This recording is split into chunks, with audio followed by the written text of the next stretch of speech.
In this video I'm covering how the UK Economic Sanctions regime works, and we'll go into the details of the bodies in charge for UK sanctions implementation and enforcement. So let's jump right into today's video.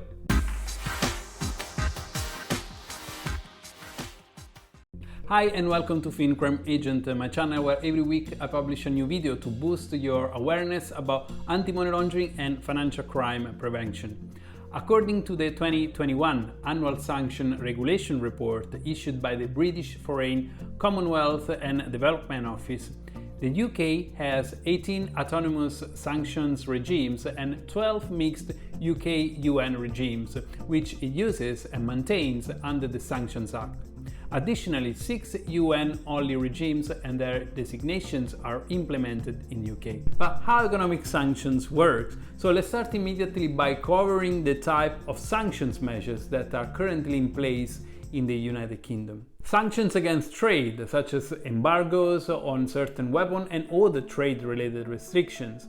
Financial sanctions, such as asset freeze. Sanctions against immigration, which are also known as travel bans. Sanctions against aircraft and ships, such as deregistration or restricting the movements of aircraft and ships. Other sanctions ensuring compliance with UN obligation in the UK. The Sanctions Act is the relevant legislation currently in place to establish those sanctions measures that I've just listed. Some penalties, such as asset freezes and travel ban, only apply to people, organizations or vessels that the UK government has identified or designated. And if you're wondering how the public can access the full list of designated entities, those are released in the UK via the UK Sanctions list, which contains designations in accordance with the Sanctions Act and OFSI's consolidated list of asset freeze targets.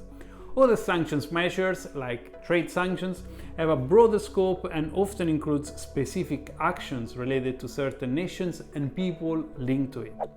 While the Foreign Commonwealth and Development Office Sanctions Unit is in charge of the UK use of sanctions, including sanctions list, the designation and legislation, it's important to know that they also collaborate very closely with other government agencies across Whitehall to efficiently implement UK sanctions. Which takes me into the next topic, which is the implementation and enforcement of UK economic sanctions. But before we look into that, if you're finding valuable my content, press the thumb up and leave me your feedback in the comment section right below. So thank you for doing that. Now, we were saying implementation and enforcement. So we have just learned the main type of UK economic sanctions. Let's now explore more in detail who is responsible for its implementation and enforcement. UK trade sanctions. The UK Department for International Trade is in charge of implementing trade sanctions, while HM Revenue and Customs, HMRC, is the body in charge for the enforcement of those sanctions and the related investigations. UK Financial Sanctions.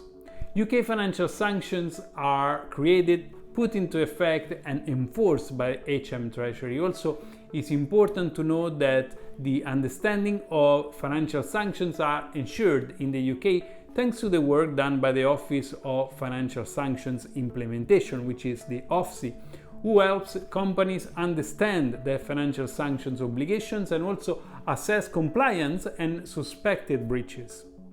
UK travel bans. Through the authority granted by the 1971 Immigration Act, the Home Office implements and enforces immigration restrictions, commonly known as travel bans. Travel ban individuals will not be permitted to enter or stay in the UK, and this includes any visa request they submit to visit the UK even when the UK is only their transit country. Any foreign individuals presently residing in the UK who becomes the target of a travel ban will have his or her leave to remain revoked and removal procedure will be initiated. UK transport-related sanctions. Transport-related sanctions are implemented and enforced by the Department of Transport in the marine and aviation industries.